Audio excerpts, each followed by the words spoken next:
بسم اللہ الرحمن الرحیم۔ ناظرین محترم، میں آج آپ دوستوں سے حضرت لوط علیہ السلام کی قوم پر اللہ کا عذاب کیسے نازل ہوا بیان کروں گا۔ حضرت لوط علیہ السلام اللہ کے ایک برگزیدہ نبی تھے۔ آپ حضرت ابراہیم علیہ السلام کے دور زمانہ میں اہل سدوم کی رہنمائی کے لیے نبوت کی منصب پر فائز ہوئے۔ سدوم کے آس پاس 5 نہایت ہی خوبصورت شہر آباد تھے۔ یہ علاقہ نہایت ہی سرسبز، شاداب اور قدرت کی فیاضی کا حسین شاہکار تھا۔ یہاں باغات کی کثرت تھی، لہلہاتی کھیتیاں یہاں کی ضروریات سے کہیں زیادہ تھی۔ اردن، شام اور اسرائیل کے درمیان بسا ہوا یہ علاقہ نہایت ہی زرخیز تھا۔ یہاں یہی وجہ تھی کہ آس پاس کی بستیوں کے لوگ بھی اپنی معاشی اور غذائی ضروریات کو پورا کرنے کے لیے ان بستیوں کی طرف آتے تھے، مگر یہ بات سدوم کے لوگوں کو بالکل بھی پسند نہ تھی۔ ان کے خیال میں ان کی بستیوں میں پیدا ہونے والا پھل، اناجوں اور سبزیوں ہر طرف ان کا ہی حق تھا۔ وہ نہیں چاہتے تھے کہ دوسری بستیوں کے لوگ ان کے علاقے میں آ کر رہیں۔ شیطان کا وسوسہ۔ ایک دن سدوم کے لوگ اس بات پر غور و فکر کر رہے تھے کہ باہر سے آنے والے لوگوں کو یہاں آنے سے آخر کیسے روکا جائے کہ ابلیس ایک بزرگ کی شکل میں ان کے محفل میں آیا اور کہا، اگر تم اس سے بچنا چاہتے ہو تو میرے کہنے پر عمل کرو۔ ابلیس نے کہا کہ اگر تم ان بستی کے لوگوں سے نجات چاہتے ہو تو میری باتوں پر خیال کرو۔ تو ایسا کرو کہ جب بھی کوئی شخص تمہارے علاقے میں آئے تو تم لوگ زبردستی ان کے ساتھ اپنی خواہشات پوری کرو۔ اس طرح یہ لوگ اس بستی میں آنا چھوڑ دیں گے۔ پھر اہل سدوم نے اس فعل بد کو اپنا پیشہ بنا لیا۔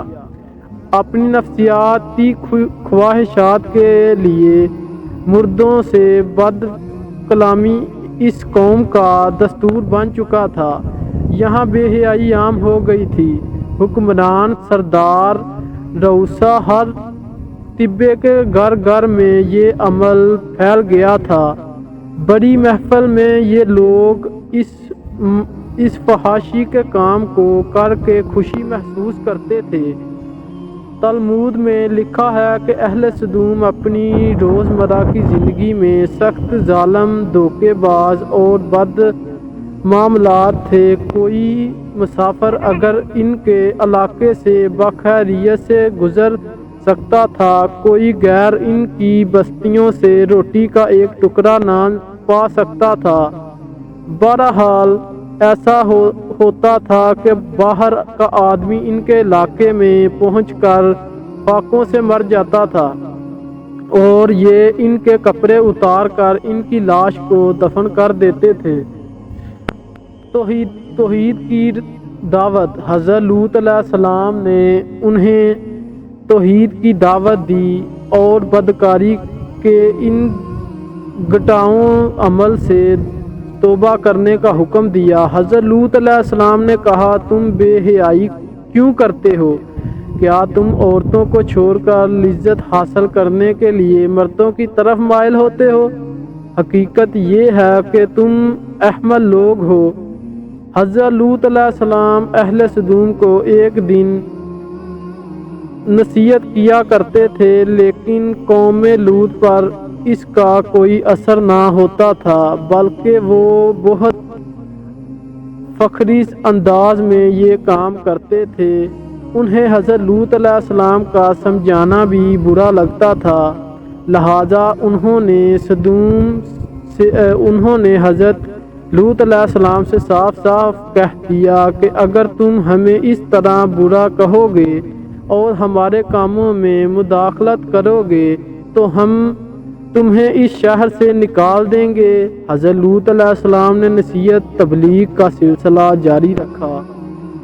عذاب الہی کا مطالبہ۔ لہٰذا ایک دن اہل سدوم نے خود ہی عذاب الہی کا مطالبہ کر دیا۔ اللہ تعالیٰ نے اب تک ان کے اس بدترین فحاشی اور بدکاری کو ڈیٹ ڈال دے رکھی تھی، لیکن جب انہوں نے حضرت لوط علیہ السلام سے ایک دن کہا کہ اگر تم سچے ہو تو ہم پر عذاب لے آؤ، لہٰذا ان پر عذاب الہی کا فیصلہ ہو گیا۔ اللہ نے اپنے خاص فرشتوں کو اس دنیا میں بھیجا، پھر یہ فرشتے حضرت لوط علیہ السلام کے گھر تشریف لائے۔ حضرت لوط علیہ السلام نے جب ان خوبصورت نوجوانوں کو دیکھا تو سخت گھبراہٹ اور پریشانی میں متبدل ہو گئے۔ انہیں یہ خطرہ محسوس ہوا کہ اگر ان کی قوم کے لوگوں نے انہیں دیکھ لیا تو نہ جانے وہ ان کے ساتھ کیا سلوک کریں گے۔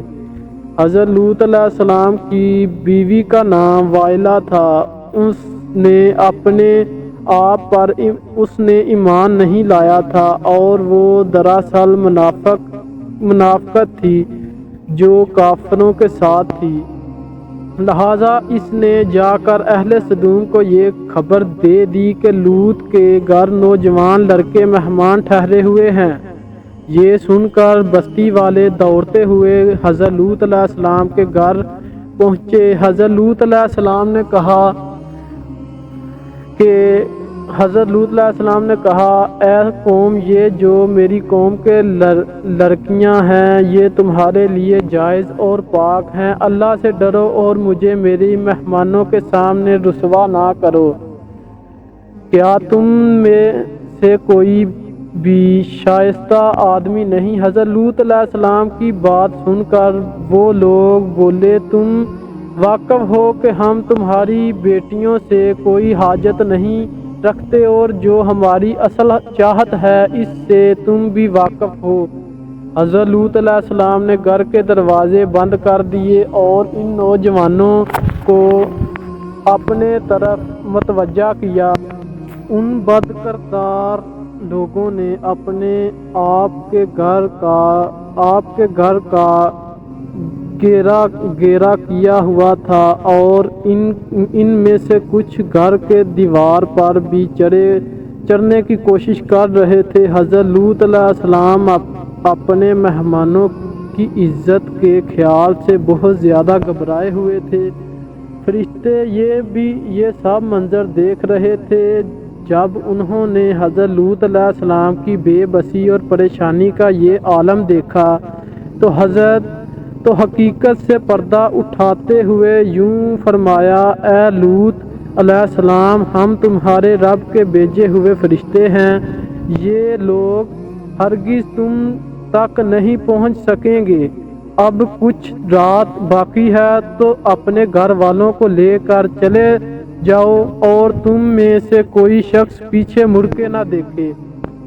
عذاب الہی۔ اہل سدوم حضرت لوط علیہ السلام کے گھر کا دروازہ توڑنے پر آ گئے، لہٰذا حضرت جبرائیل علیہ السلام نے گھر سے باہر نکل کر اپنے پر کا ایک کونا انہیں مارا، جس سے ان سب کی آنکھیں کے ڈیلے باہر نکل آئے اور بصیرتیں زائل ہو گئے۔ یہ خیال عذاب ان لوگوں پہنچا جو حضرت لوط علیہ السلام کے پاس بد نیتی سے آئے تھے۔ حضرت لوط علیہ السلام حقیقت حال جان کر منبہر ہوئے اور اپنے گھر والوں کے ساتھ رات ہی کو نکل کر چلے گئے۔ اگر اس وقت ان کی بیوی بھی ان کے ساتھ تھی، لیکن کچھ دور جا کر وہ واپس اپنی قوم کی طرف پلٹ گئی اور قوم کے ساتھ جہنم میں رسید ہو گئی۔ صبح کا آغاز ہوا تو اللہ کے حکم سے حضرت جبرائیل علیہ السلام نے بستی کو اپنے پر سے اکھاڑ دیا اور پھر اپنے پروں پر رکھ کر آسمان پر چڑھ گئے، یہاں تک کہ آسمان والوں نے بستی کے کتوں کے بھونکنے اور مرغوں کے بولنے کی آواز سنی، پھر اس بستی کو زمین پر دے مارا، جس کے بعد اس پر پتھروں کی بارش ہوئی۔ جب یہ پتھر ان کو لگے تو سر پھٹ گیا۔ صبح سویرے شروع ہونے والا یہ عذاب اشراق تک پوری بستی کو نیست و نابود کر چکا تھا۔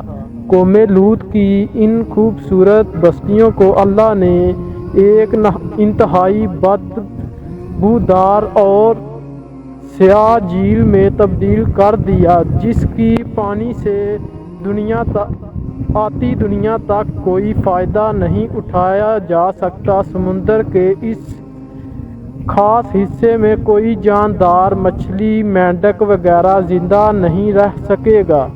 اس لیے اس ڈیڈ یعنی بحیرہ مراد کہا جاتا ہے، جو اسرائیل اور اردن کے درمیان واقع ہے۔